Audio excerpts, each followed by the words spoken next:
네, 여러분 반갑습니다. 예고한 바와 같이 앞으로는 당분간 녹화 강의로 이번 학기 강의를 진행하도록 하겠습니다.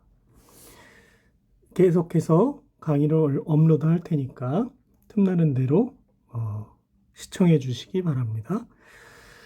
지난 시간에 고소에 대해서 공부하다가 마쳤는데요. 오늘은 고소의 취소 및 포기에 대해서 살펴보도록 하겠습니다. 먼저 고소의 취소인데요. 일반적인 범죄, 즉 친고죄가 아닌 일반적인 범죄에 대해서는 고소 취소의 시기에 대하여 별다른 제한이 없습니다.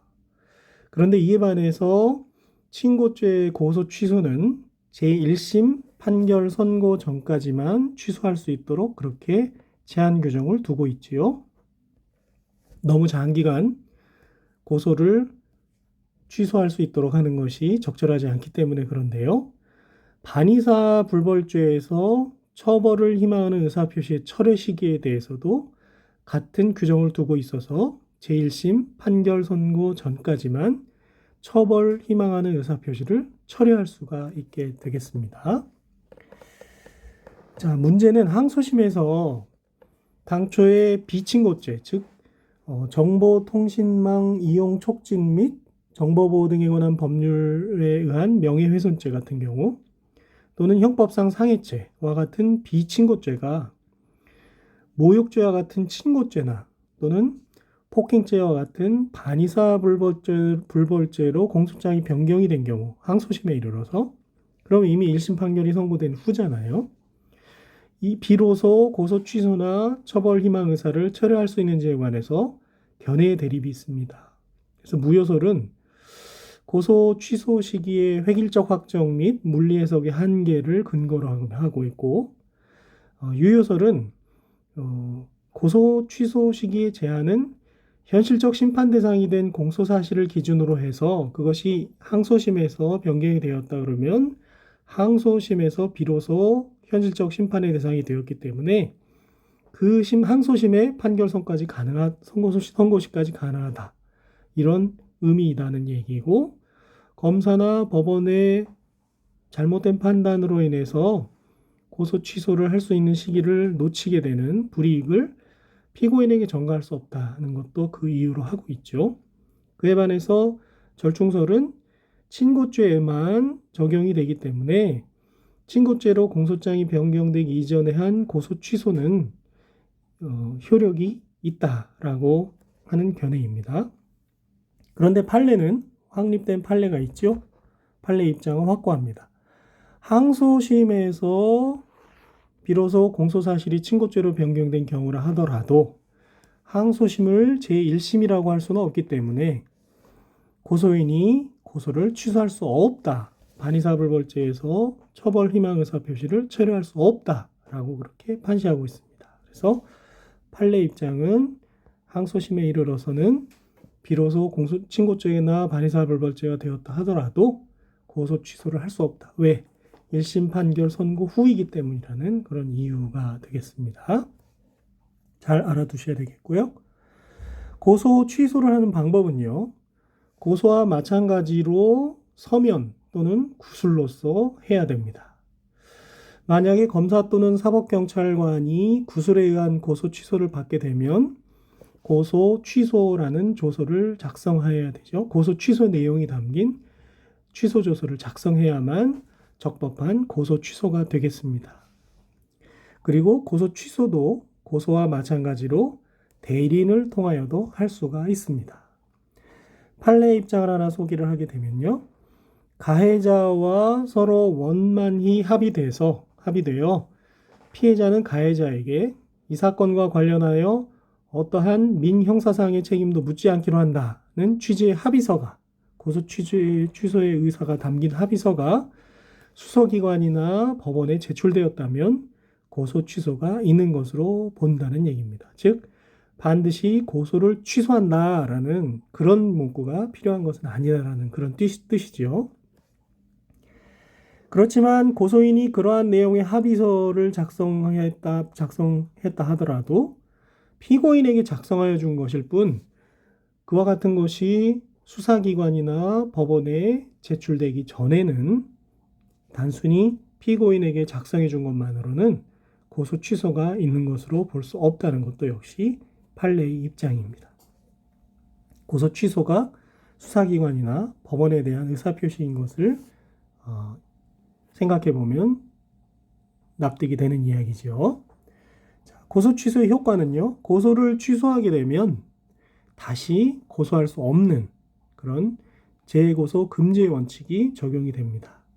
그리고 고소를 취소하는 경우에도 그 고소 취소의 효력에 대해서는 지난 시간에 배웠던 고소 불가분의 원칙이 객관적, 주관적 불가분의 원칙이 그대로 적용이 되게 되겠습니다.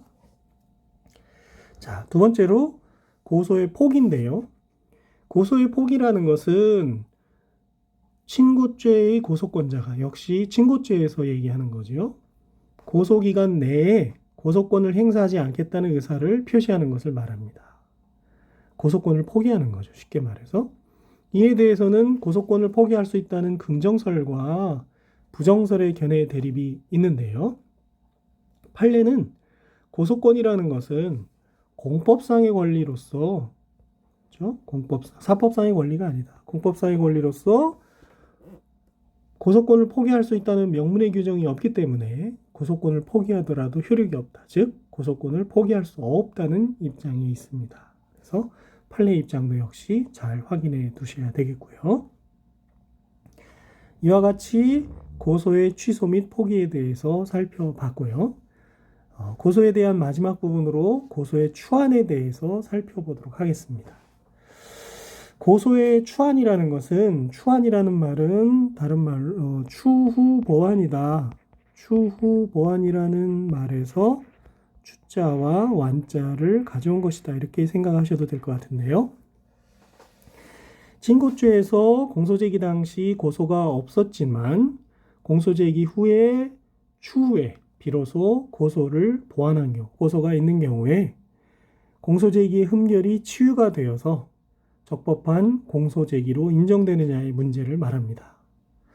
친고죄에서 고소는 잘 아시다시피 소송 조건이기 때문에 고소의 추안이란 말은 결국 소송 조건의 추안이라는 말로 바꿔 얘기할 수가 있고요. 소송 조건의 추안이라는 것에 대해서는 뒤에서 또 소송 행위에 대해서 자세히 보겠습니다만은 주로 소송 조건의 추안이라는 것도 고소의 추안 문제를 중심으로 다뤄지는 이유도 바로 여기에 있습니다. 고소의 추안을 인정할 것인지의 여부에 대해서는 적극설과 소극설, 절충설 등의 견해가 있습니다. 그러나 통설과 판례는 친고죄에서 고소라는 것은 공소제기의 적법 유효 요건이므로 뒤에 와서 후에 보완하는 것은 허용되지 않는다고 하고 있습니다.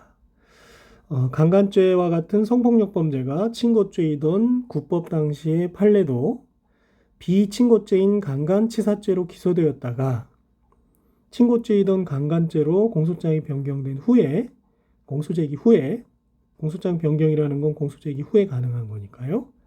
비로소 피해자의 부가 고소장을 제출한 데 대해서 강간죄로 공소제기된 것이 아니라 강간치사죄로 공소제기일 당시에 이미 고소가 없었기 때문에 후에 뒤에 고소를 추안하더라도 강간죄의 공소제기 절차는 법률의 규정에 위반하여 무효인태에 해당하게 되기 때문에 안 된다라고 해서 역시 소극설의 입장을 취한 바 있고요. 그와 같은 법리는 지금도 마찬가지로 유지된다고 볼 수 있겠습니다. 한편 기소할 당시 또는 기소될 당시에는 친고죄이었는데 고소가 없거나 고소가 취소돼서 공소제기 절차에 하자가 있었으나 반의사불벌죄 같은 경우에는 처벌 불원의 의사표시가 있어서 하자가 있었던 경우겠죠. 공소제기 이후에 친고죄나 반의사불벌죄가 아닌 범죄로 공소장 변경이 된 경우에는 공소제기의 하자가 치유되는가에는 문제도 있습니다. 공소장 변경에 대해서는 뒤에 또 자세히 배우겠습니다만, 이와 같은 경우에 판례는 공소제기의 하자가 치유되어 법원은 변경된 공소사실에 대해서 실체 판단을 해야 한다는 그런 입장을 취하고 있습니다. 즉, 친고죄에서 피해자의 고소가 없거나 고소가 취소되었음에도 친고죄로 기소가 되었다가 이 경우에 공소제기 절차가 하자가 있는데요. 당초에 기소된 공소사실과 동일성이 인정되는 비친고죄로 공소장 변경이 허용된 경우 공소장 변경은 동일성이 인정되지 않으면 안 되거든요.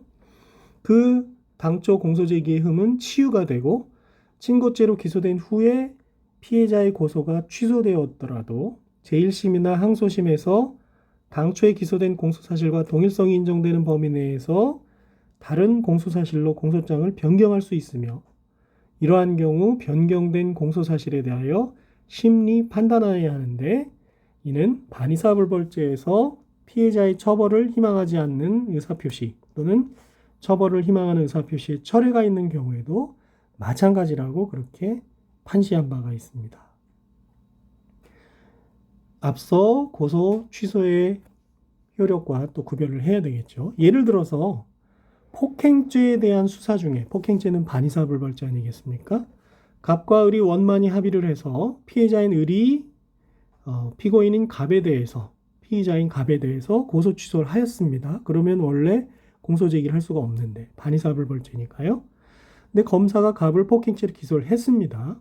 그런데 1심 공판 중에 이르러서 그 폭행과 동일성이 인정되는 상해죄로 상해죄는 반의사불벌죄가 아니거든요. 공소장 변경 절차가 이루어졌다 그러면 갑에 대해서 상해죄에 실체 판단할 수 있다. 즉 폭행죄로 기소했던 공소제기 절차의 하자가 치유된다. 이런 뜻이 되겠습니다. 이 예의 경우를 잘 기억을 한다 그러면 판례의 입장을 정확하게 이해할 수 있겠습니다. 다만 공소장 변경이라는 것에 대해서 저희가 아직 공부하지 않았기 때문에 공소장 변경에 대해서 공부하고 나서 다시 살펴본다 그러면 훨씬 더 깊이 이해할 수 있게 되겠습니다. 자, 다음으로 고소에 이어서 고발, 수사의 개시 원인 중에 하나인 고발에 대해서 살펴보도록 하겠습니다.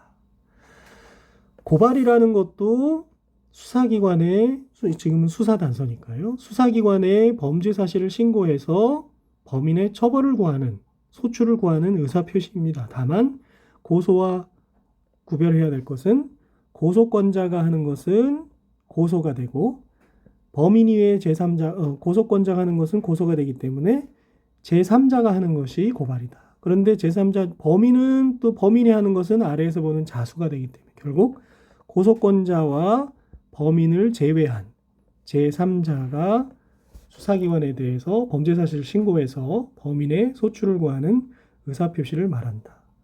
고소권자는 고소, 그렇죠? 범인은 자수가 되기 때문에 그렇습니다.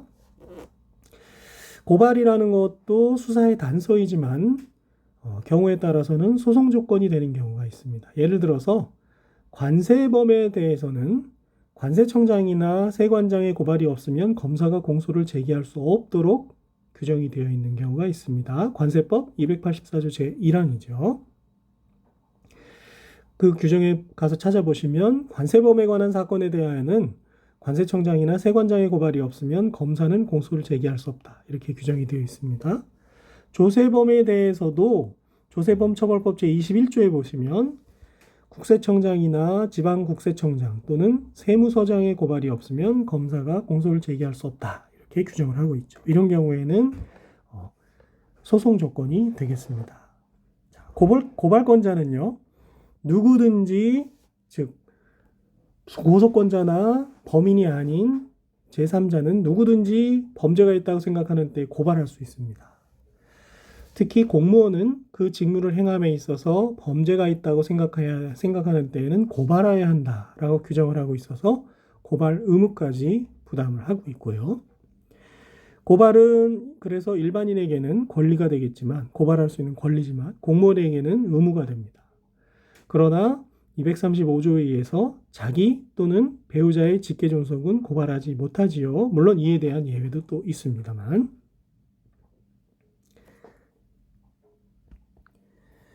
고발의 절차는 고발 및 고발 취소의 방식은 고소와 동일하다고 규정을 하고 있습니다. 그래서 그렇지만 고발은 고소와 달리 고발 기간에 제한이 없고 고발을 취소한 후에도 재고발이 가능합니다. 그래서 고소와 차이가 있다고 하겠습니다. 고소 취소한 후에는 다시 고소할 수 없다는 재고소 금지의 규정이 적용되지 않는다는 것이지요. 다음으로 수사의 단서 중에 자수에 대해서 살펴보도록 하겠습니다. 자수라는 것도 수사기관에 범죄 사실을 신고해서 처벌을 구하는 의사 표시인데요. 누가요? 범인이 스스로 하는 경우를 말합니다. 그래서 내심 자수할 것을 결심하고 있다 하더라도 수사기관에 표시하지 않는 경우에는 자수라고 볼 수가 없습니다. 수사기관에 대한 의사 표시이기 때문에 그렇죠. 한편 자수는 형법 총칙에서 살펴보셨을 텐데요. 일반적인 형의 임의적 감면 사유가 되지요. 형법 총칙상. 그래서 52조 1항이나 153조의 위증죄와 같이 각 층이나 특별법에는 물론 필요적 형면죄로 규정한 경우도 있습니다만은 형법상 임의적 감면 사유이지만 형사소송법상으로는 지금 공부하는 것처럼 수사의 단서로서의 의미를 가지게 됩니다. 자수에 대해서 보다 자세한 것은 아마 형법 총론에서 공부하셨으리라고 생각이 됩니다. 자수에 대하여는 고소고발의 방식이라든지 고소고발을 했을 때 사법경찰관이 어떻게 조치해야 되는지에 관한 규정이 다 준용이 되도록 그렇게 되어 있습니다. 그래서 이렇게 자수까지 살펴봄으로써 수사의 개시에 대해서 공부하였습니다. 이제는 계속해서 수사의 방법에 대해서 살펴보도록 하겠습니다. 제1절이 수사의 단서에 대한 내용이었다 그러면 제2절은 수사의 방법에 대한 내용이 되겠습니다. 자, 수사의 방법에는 임의수사와 강제수사가 있습니다.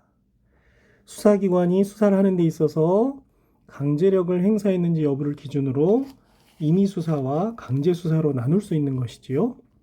그래서 임의수사는 피의자나 참고인 등의 자발적인 협조에 의한 수사라고 할 수 있습니다. 예를 들면 피의자 신문이나 참고인 조사, 사실조회 같은 경우에는 그 관련자들의 자발적인 협조가 없으면 수사가 이루어지지 않죠.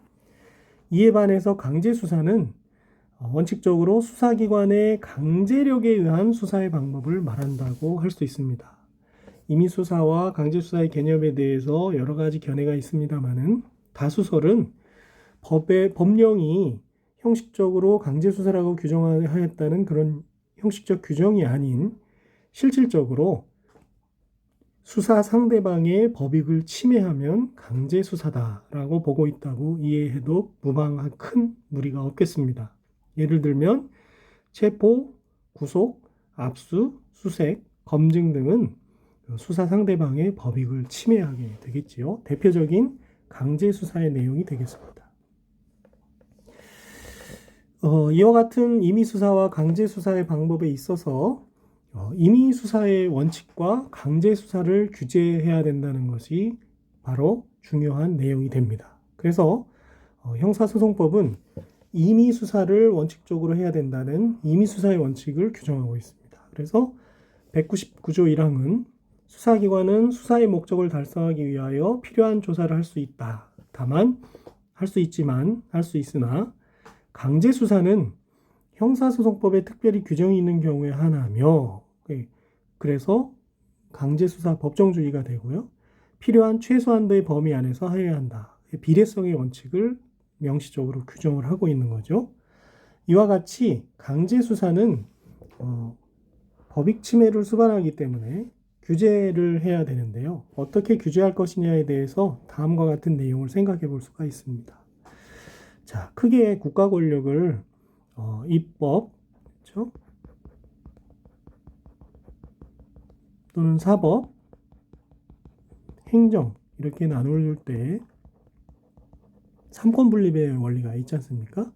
이 행정권을 입법부에서도 견제할 수 있고 사법부에서도 견제할 수가 있죠. 마찬가지로 여기 수사라는 강제 수사라는 개념을 설정을 하게 되면 사법적인 강제수사 통제수단이 바로 영장주의 원칙이 되겠고요.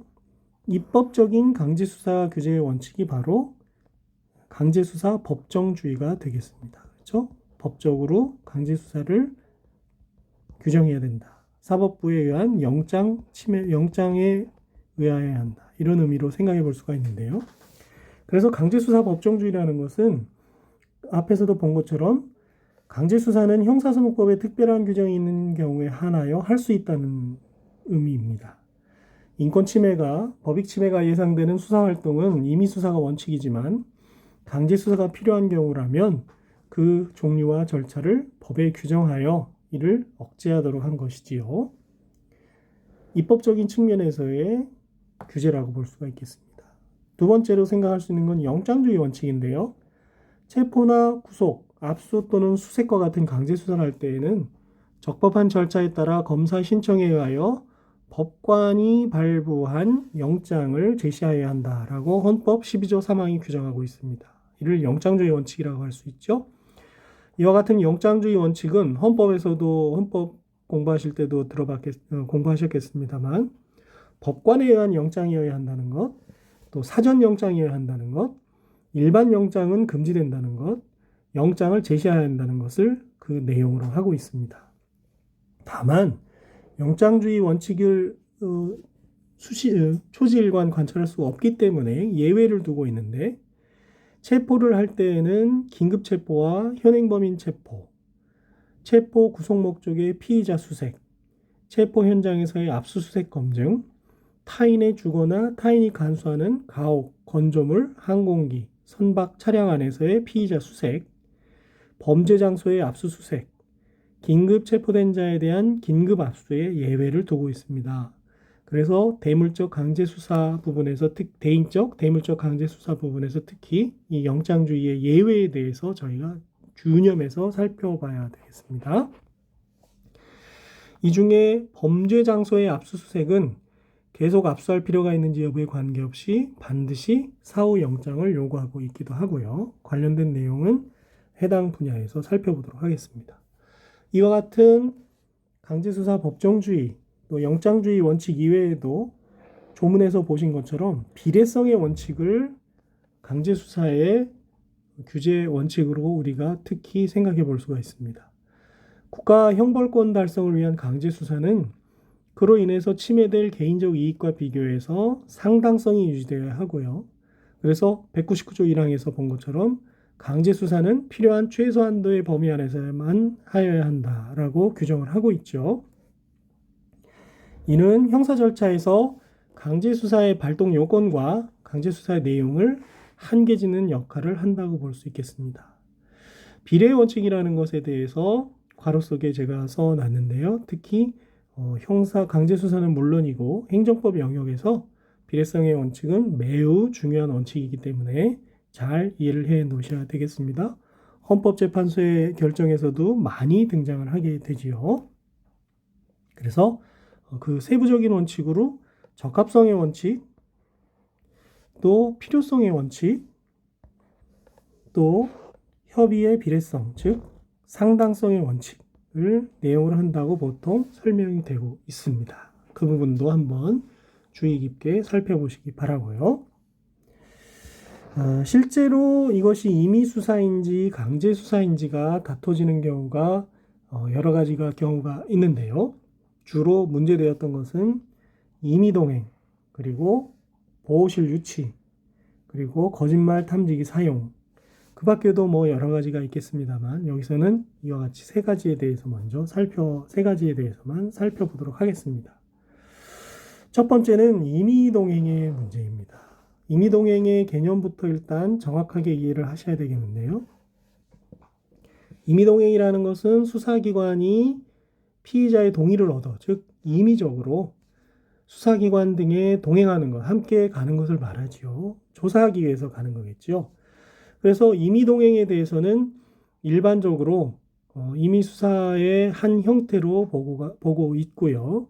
판례는 아래에서 보시는 것처럼 엄격한 요건 아래에서 임의수사로서의 임의동행을 인정을 하고 있습니다. 임의동행의 적법성에 대해서는 판례 입장을 이해하시는 것이 중요한데요. 제가 굵은 글씨로 써놨습니다. 수사관이 동행에 앞서서 피의자에게 동행을 거부할 수 있음을 알려주었거나 동행한 피의자가 언제든지 자유로이 동행 과정에서 이탈 또는 동행된 장소로부터 퇴거할 수 있었음이 인정되는 등 오로지 피의자의 자발적인 의사에 의하여 수사관서 등의 동행이 이루어졌음이 객관적인 사정에 의하여 명백하게 입증된 경우에 한정해서 적법성이 인정된다고 합니다. 2005도 6810호 판결을 비롯해서요. 2005도 6810호 판결의 내용을 살펴보면요. 경찰관들이 피고인을 동행한 시각이 동틀 무렵인 새벽 6시경이었고 동행을 시도한 장소도 피고인의 집 앞이었고 동행의 방법에 관해서 보니까 4명의 경찰관들이 피고인의 집 부근에서 약 10시간 동안 잠복 근무를 한 끝에 새벽에 집으로 귀가하는 피고인을 발견하고 4명이 한꺼번에 차에서 내려서 피고인에게 다가가 피의 사실을 부인하는 피고인을 동행한 것이었고요. 피고인을 동행하는 과정에서 경찰관 A가 1회 검찰 진술에서 피고인의 누나로서 도난당한 수표를 피고인으로부터 건네받았다고 진술하고 있는 B는 임의동행 형식으로 화천경찰서로 데리고 온 사실이 있고 피고인의 누나의 진술을 확인하고 피의자를 검거하기 위하여 춘천시 퇴계동 소재의 피의자의 집에 출장을 가서 피의자를 긴급 체포하면서 검거하게 되었다라고 진술을 해서 긴급 체포를 언급을 합니다. 그래서 B에 대해서는 임의 동행하였다고 진술하면서도 피고인의 경우는 긴급 체포하였다는 식으로 양자를 구별하는 말을 했고요. 2회 검찰 진술에서는 피고인의 누나의 진술서와 진술조서를 근거로 해서 현장에서 긴급 체포하려고 했으나 피의자가 혐의 사실을 완강히 부인하고 피고인의 누나 진술 외에 확실한 증거가 없었기 때문에 현장에서 바로 긴급 체포하면 보강 증거를 찾기에는 시간이 너무 부족한 것 같아서 피의자의 동의를 얻은 후 임의 동행하려고 했던 것이다 라고 진술을 하고 있어서 애당초에 피고인을 긴급 체포할 의사로 피고인의 집으로 간 것으로 보인다는 것이죠.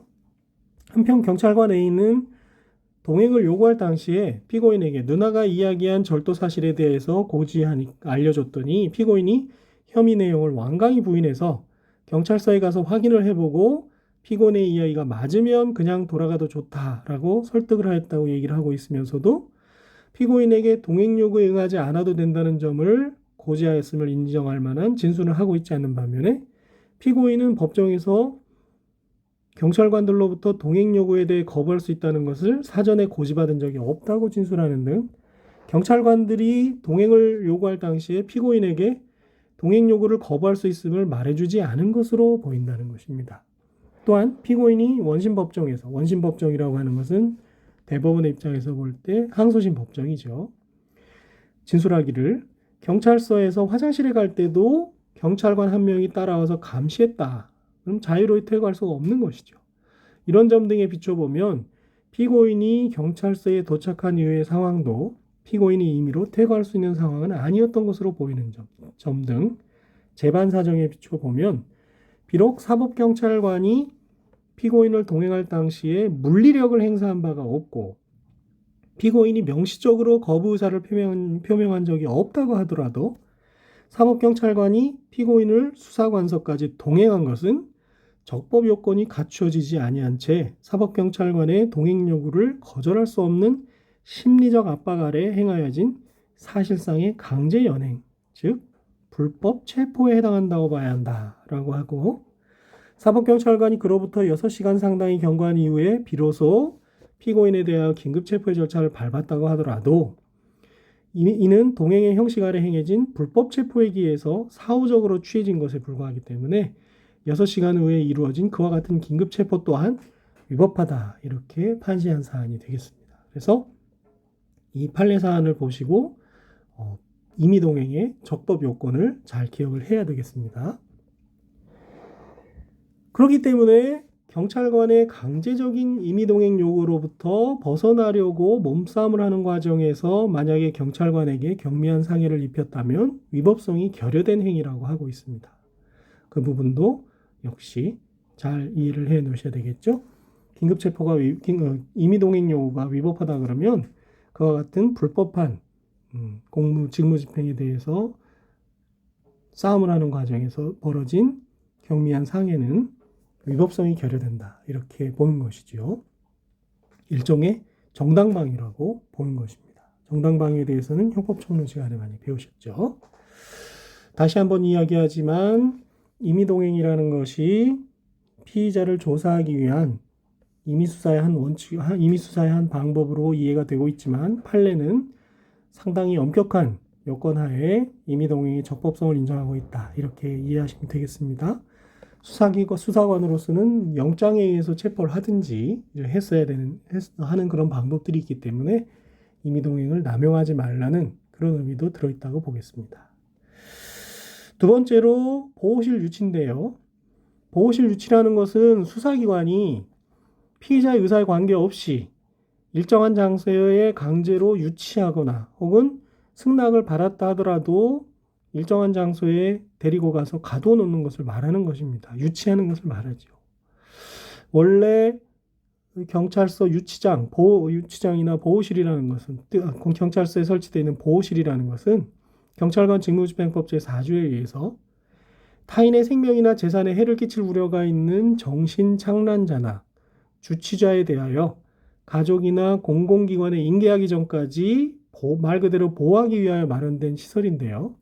과거에 임의동행자나, 위에서 본 임의동행자나 영장을 청구하고 대기하고 있는 사람을 일시적으로 유치하는 수단으로 변질되어 오면서 그 보호실 유치에 대한 불법성 시비가 끊이지 않았습니다. 지금은 거의 많이 사라졌다고 보여지고요. 따라서 과거의 판례를 보면 영장 없이 피해자를 보호실에 유치하는 것은 영장주의에 위배되는 위법한 구금에 해당하며 특히 강제 유치 또 의사에 관계없이 불법 유치한 경우에 불법 감금죄, 수사기관이 불법 감금죄를 저지른 것에 해당한다고 해서 국가 배상 판결이 내려진 경우도 있습니다. 그래서 행정법 영역에서 주로 얘기가 됩니다만은 함께 살펴보시면 좋겠습니다. 세 번째로 거짓말 탐지기 검사도 그 허용성 여부가 논의가 되는데 자세한 논의는 증거법, 다음 학기에 이루어지는 증거법 강의에서 보다 자세히 살펴보기로 하고요. 여기서는 거짓말 탐지기 검사라는 것이 피의 검사자에게 피의 사실에 관련된 질문을 할 때 나타나는 호흡이라든지 혈압이라든지 맥박이라든지 피부 전류 저항 등의 생리적 반응을 분석을 해서 심리 상태를 추론하는 검사 방법입니다. 그래서 과학적 수사의 한 방법임에도 불구하고 인간의 심리를 기계에 의한 검사의 대상으로 삼는다는 데서 헌법상의 인격권 및 진술 거부권을 침해하는 것이 아니냐라는 비판이 있었습니다. 먼저 피검사자로부터 동의를 받지 않는 검사는 당연히 허용되지가 않겠습니다. 그렇지만 피검사자로부터 동의를 받은 경우에도 그것이 허용되느냐가 문제가 되는데요. 동의에 의한 검사 자체는 자백을 강요하는 수사 관행을 대체할 수 있다는 점에서 허용된다고 볼 수 있겠습니다. 다만 판례는 그와 같이 동의에 의해서 얻은 거짓말 탐지기 검사 결과에 대해서 증거 능력을 인정할 것인지 여부가 문제된 사안에서 사실상 증거 능력을 인정하지 않는다고 볼 정도로 엄격한 조건을 요구하고 있습니다. 그래서 자세한 내용은 거짓말 탐지기 검사 결과의 증거 능력 인정 요건에 대해서는 증거법 부분에서 또 자세히 보도록 하겠습니다. 자, 이와 같이 임의수사와 강제수사의 수사 방법이 있고 임의수사가 원칙이고 강제수사를 규제해야 된다. 그런 면에서 동행용으라든지 보호실 유치라든지 거짓말 탐지기 검사와 같은 부분이 특히 논의가 되고 있다라는 부분을 살펴봤는데요. 다음으로는 이제 구체적으로 그럼 임의수사의 방법으로서 어떤 것들이 있는지 피의자 신문부터 차례대로 살펴보도록 하겠습니다. 피의자 신문이라는 것은 수사기관이 피의자를 수사기관에 출석시켜서 사건에 관하여 질문을 하고 이에 대한 진술을 듣는 것을 말하죠. 200조의 규정이 있습니다. 그래서 피의자 스스로 수사기관에 출석을 해서 신문을 받는 것이기 때문에 대표적인 임의수사의 한 방법에 속한다고 할 수가 있겠습니다. 이와 같은 피의자 신문의 주체는요, 검사 및 사법경찰관이 되겠습니다. 판례는 사법경찰관이 아닌 사법경찰리가 피의자를 신문한 후에 작성한 조서도 사법경찰관리 직무규칙에 의하여 사법경찰리가 검사의 지휘를 받고 수사사무를 보조하기 위하여 작성한 서류이기 때문에 적법하다고 인정한 바가 있습니다. 오래된 판례이긴 합니다만, 그래서 현실적으로는 사법경찰리도 피의자 신문조서를 작성하고 있는 것으로 보입니다. 다만 재작년 2020년 개정 형사소송법에서 검사의 사법경찰관리에 대한 수사지휘권이, 일반적인 수사지휘권이 폐지되었는데 사법경찰관의 독자적 수사권은 보장이 되고 있기 때문에 사법경찰관의 지휘를 받고 사법경찰리가 보조하기 위하여 작성한 서류라고 인정이 된다 그러면 역시 현행법 하에서도 사법경찰리가 작성한 피의자 신문조서도 증거 능력을 인정할 가능성이 높다고 보겠습니다. 이와 같은 피의자 신문을 하기 위해서는 몇 가지 절차가 필요한데요. 먼저 출석을 요구해야 되겠죠. 수사기관이 피의자를 신문하기 위해서는 먼저 피의자에 대해서 수사관서 등 신문할 장소로 출석을 요구하여야 합니다. 수사기관은 출석 요구를 하기 전에 우편이나 전자우편 또는 전화를 통한 진술 등 출석 대체 수단의 가능성을 고려해야 하고, 출석 요구를 하려는 경우에는 피의자와 조사할 일시와 장소에 관해서 협의하여야 되겠습니다. 수사 준칙에 그런 내용이 있고요. 수업 시간에 강의실에서 이루어지는 수업 시간에 수사 준칙에 대해서 좀 더 자세히 말씀드릴 기회가 있으리라고 생각이 됩니다. 피의자 신문은 임의 수사의 방법이기 때문에 피의자는 수사기관의 출석 요구에 대해서 응할 의무가 없습니다. 그리고 출석한 때에도 언제든지 퇴거할 수 있지요. 그런데 피의자가 정당한 이유 없이 출석 요구에 응하지 않거나 응하지 아니할 우려가 있는 때에는 200조의 이 제1항에 따른 체포영장 발부의 사유가 될 수 있습니다. 그래서 출석 요구에 응하지 않으면은 체포영장이 발부될 우려가 있기 때문에 출석 요구가 대부분 받아들여지는 경우가 많은 것이죠. 한편 판례에 따르면 구속영장에 의해서 적법하게 구금되어 있는 피의자가 피의자 신문을 위한 출석 요구에 불응을 하면, 구치소에 있으면서 수사기관에 출석하지 않는다든지 하면 그 피의자를 구속한 구속영장의 효력에 의해서 피의자를 조사실로 구인할 수 있다고 합니다.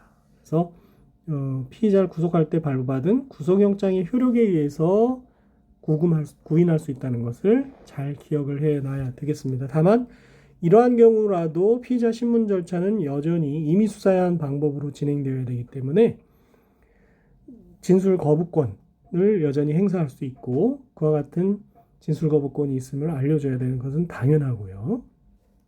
자, 진술 거부권 얘기가 나왔습니다만 그와 같은 경우가 아니라 하더라도, 출석 요구에 따라서 출석한 경우라 하더라도 진술 거부권을 고지해 줘야 됩니다. 진술 거부권은 피의자의 헌법상 권리로서 검사 또는 사법경찰관은 피의자를 신문하기 전에 진술 거부권을 고지해 줘야 됩니다.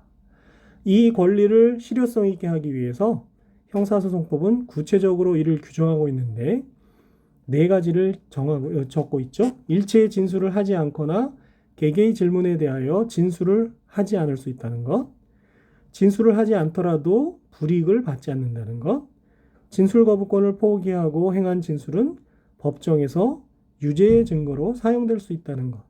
물론 진술 거부권의 포기를 인정할 것인지에 대하여는 진술을 할 수 있다, 그런 긍정하는 견해와 그렇지 않다는 견해가 있습니다만 실무에서는 이와 같이 진술 거부권을 포기하고 행한 진술이 유죄 증거로 사용될 수 있다는 것이 부동문자에 의해서 고지가 되고 있습니다.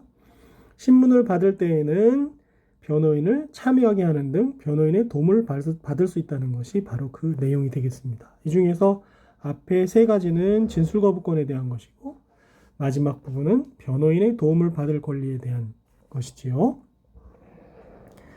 검사 또는 사법경찰관이 이와 같은 진술거부권을 고지한 때에는 피의자 신문조서에 그에 대한 피의자의 답변을 피의자의 자필로 고지받았다는 것, 기재하게 하거나 수사기관이 기재하고서 피의자가 고지받았다는 부분에 대해서 이름을 쓰고 도장을 찍거나 자기 손으로 이름을 서명하는 그런 방법으로 기재를 해야 됩니다. 그래서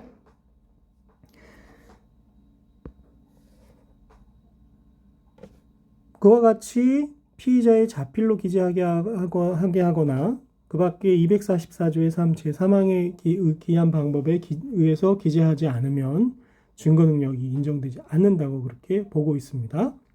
그래서 바로 뒷부분에 나오죠. 비록 사법경찰관이 피의자에게 진술거부권을 행사할 수 있음을 알려주고 행사 여부를 질문하였다 하더라도 앞서 본 방식에 위반해서 진술거부권 행사 여부에 대한 피의자의 답변이 자필로 기재되어 있지 않거나 답변 부분에 피의자의 기명날인 또는 서명이 되어 있지 아니한 사법경찰관 작성의 피의자 신문조서는 특별한 사정이 없는 한 나중에 형사소송법 310조 3항에 의해서 피의자 신문조서의 증거 능력을 따지게 되는데요. 그곳에서 정한 적법한 절차 방식에 따라 작성된 조서라고 할 수 없다라는 것이 판례의 입장입니다. 잘 기억해 놓으셨다가 증거법에서 또 다시 만나게 될 거고요. 그와 같이 진술거부권을 고지해줬다 그러면 이제 본격적인 피의자 신문에 들어가겠죠. 검사 또는 사법경찰관이 피의자를 신문할 때에는 성명, 연령, 등록기준지, 주거와 직업 등을 물어서 피의자임에 틀림없음을 확인해야 됩니다. 이걸 인정신문이라고 부르는 것이고요. 그리고 피의자에 대해서 범죄 사실과 정상에 관한 필요사항을 묻게 되겠습니다. 그리고 이익되는 사실을 진술할 기회도 주어야 되겠죠. 검사 또는 사법경찰관이 사실을 발견하는 필요한 때에는 피의자와 다른 피의자 또는 피의자 아닌 자와 대질하게 할 수 있습니다. 즉 대질신문도 할 수 있도록 되어 있습니다. 최근의 대법원 판례는요. 구금된 피의자에 대해서 형의 집행 및 수용자 처우 등에 관한 법률에 규정된 사유에 해당하지 않는 이상 보호장비 착용을 강제당하지 않을 권리를 가진다고 합니다. 그래서 검사는 조사실에서 피의자를 신문할 때 해당 피의자에게 특별한 사정이 없는 이상 교도관에게 보호장비, 수갑이나 포승 같은 것이 되겠죠. 이것을 해제를 요청할 의무가 있고 교도관은 이에 응하여야 한다고 합니다. 2015모 2357 결정이죠. 만약에 검사 또는 사법경찰관이 구금된 피의자를 신문할 때 피의자 또는 변호인으로부터 보호장비를 해제해달라는 요구를 받고도 거부한 조치는 형사소송법 제417조 제1항에서 정한 구금에 관한 처분에 해당한다고 봐야 합니다. 따라서 검사가 보호장치 해제에 대한 변호인의 요구를 받고도 거부한 경우에는 무엇으로서요? 준항고로서 구제받을 수 있습니다. 준항고에 대해서는 다시 다음 학기에 더 자세히 배우겠습니다만 곳곳에서 항고와 준항고가 등장을 하고 있어서 필요할 때 다시 한번 항고와 준항고에 대해서 말씀드리겠습니다. 수업 시간에 이미 왜 항고 앞에 준자라는 말을 붙여서 준항고라는 말을 썼는지에 대해서 말씀드린 바가 있지요. 자, 이와 같이 피의자 신문을 하게 한 후에는 하는 과정에서 한 후에는 또 피의자 신문조서를 작성하게 되는데요. 수사기관의 피의자에 대한 진술은 조서에 기재하여야 합니다. 이것이 바로 피의자 신문조서인데요. 피의자 신문조서는 피의자에게 열람하게 하거나 글을 이해하지 못하는 사람에게는 수사기관이 읽어서 들려주어야 하고요. 만약 진술한 대로 기재되지 않았거나 사실과 다른 부분의 유무가 있는지 물어서 피의자가 추가, 삭제 또는 변경 청구 등 이의를 제기하거나 의견을 진술한 때에는 이를 조서에 추가로 기재하여야 합니다. 이 경우에 피의자가 이의를 제기하였던 부분은 읽을 수 있도록 남겨두어야 하고요. 이는 피의자에게 수사기관이 작성한 조서기재 내용의 정확성 여부를 확인시키기 위한 것이라고 하겠습니다. 그리고 이의를 제기한 부분을 알 수 있게 남겨두도록 하고 있는 것은 조서 내용의 신빙성을 높이기 위한 것이죠. 피의자가 조서에 대하여 이의나 의견이 없음을 진술한 때에는 피의자로 하여금 그 취지를 자필로 역시 이의 없다. 이것을 자필로 기재하게 하고 조서에 간인한 후, 간인이라는 것은 조서가 이렇게 여러 장이 있으면 그렇죠? 한 장씩 넘겨가면서 다음 페이지와 이렇게 한 페이지를 넘기고 다음 페이지하고 연결되는 부분에 같이 걸쳐서 연속되는 서면인 것을 인정하는 그런 간인이 되겠죠. 간인을 하고 기명날인 또는 서명을 하게 하도록 하고 있습니다. 이와 같은 피의자 신문은 수사의 핵심적인 부분이라고 볼 수가 있는데요. 피의자 신문 과정의 적법성을 보장하기 위해서 몇 가지 장치를 고안을 두고 있습니다. 먼저 피의자 신문은 혼자서 할 수가 없습니다. 수사기관 혼자서 하면 어떤 일이 벌어질지 모르니까요. 검사가 피의자를 신문할 때에는 검찰청 수사관이나 서기관 또는 서기를 참여하게 해야 되고요. 사법경찰관이 피의자를 신문할 때에는 다른 사법경찰 관리를 참여하게 해야 됩니다. 조서 작성을 정확하게 하고 신문 절차에서 있을 수 있는 위법 소지를 해소하기 위한 것이죠. 판례는 검사가 참석하지도 않은 상태에서 검찰 수사를 담당하는 검찰 수사관이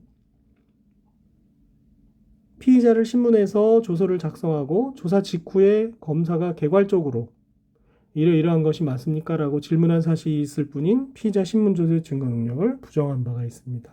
그래서 현재는 이런 일이 벌어지지 않고 있죠. 이 판례가 내려지기 전까지는 그런 일이 굉장히 많았고요. 한편 피의자 신문에 변호인도 참여하도록 하고 있죠. 이에 대해서는 지난 시간에 변호인의 피의자 신문 참여권 부분에서 공부한 바가 있습니다.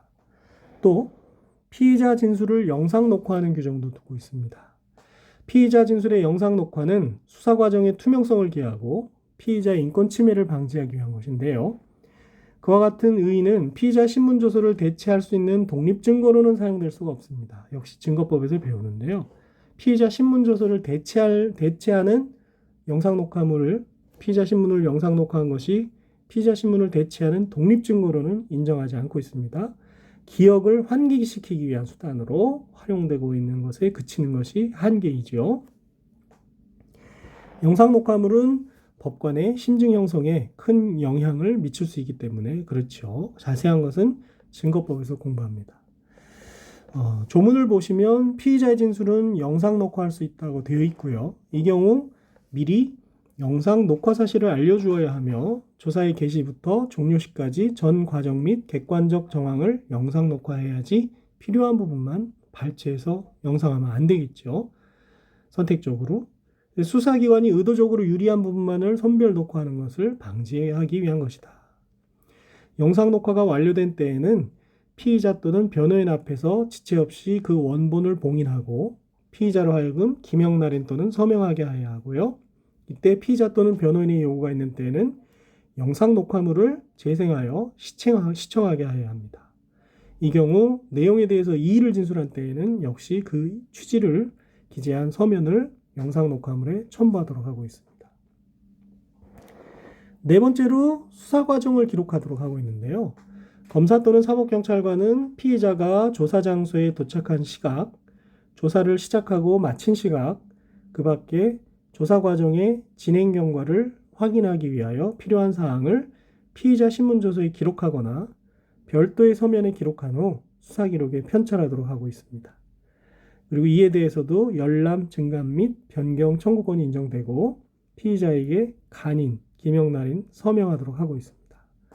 역시 수사 과정의 투명성과 적법성을 보장하기 위한 것이죠. 수사기관에 도착한 시작의 시각이라든지 휴식을 몇 시부터 몇 시까지 주었는지 이런 내용들을 전부 수사 과정을 기록하도록 시간에 따라서 그렇게 하고 있는 것이죠.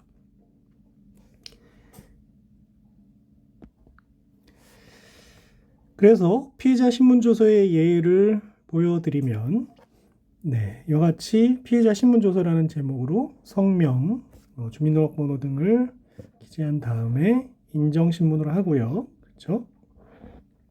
다음과 같이 진술을 거부할 수 있는 권리가 있다는 것을 알려주게 되죠. 4가지 사항이 있다고 얘기했습니다. 1, 2, 3, 4에 관한 4가지 사항을 알려줘야 되고 이에 대한 답변을 자필로 기재하게 하는 것이 원칙적으로 요청이 되고요.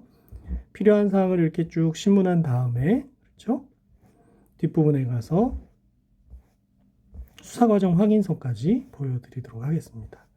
금방 이야기했던 위에서 얘기했던 수사과정 확인서라는 것은 이렇게 조사 장소에 도착한 시각이라든지 종료 시각, 조사 열람 시작 시각, 그 밖에 필요한 사항들, 휴식 시간을 줬으면 휴식 시간 같은 거, 식사 시간을 줬으면 식사 시간 같은 것을 기재하도록 하고 역시 확인자가 자필로 서명하거나 기명날인 하도록 이렇게 서명하거나 기명날인 하도록 그렇게 하고 있는 것이죠. 그래서 이와 같은 수사과정 기록도 투명성과 피의자 신문의 투명성과 적법성을 보장하기 위한 것이라는 것을 다시 한번 기억하시면 좋겠고요. 여기까지 임의 수사 방법 중에서 피해자 신문에 대해서 살펴보았습니다. 다음 시간에는 참고인 피해자 신문의 임의 수사의 2번째 내용으로서 참고인 조사에 대해서 살펴보도록 하겠습니다. 여러분 수고하셨고요. 제가 아직 목소리가 완전히 회복되지 않아서 좀 미안하게 생각합니다. 점차 좋아지리라고 생각합니다. 수고하셨습니다.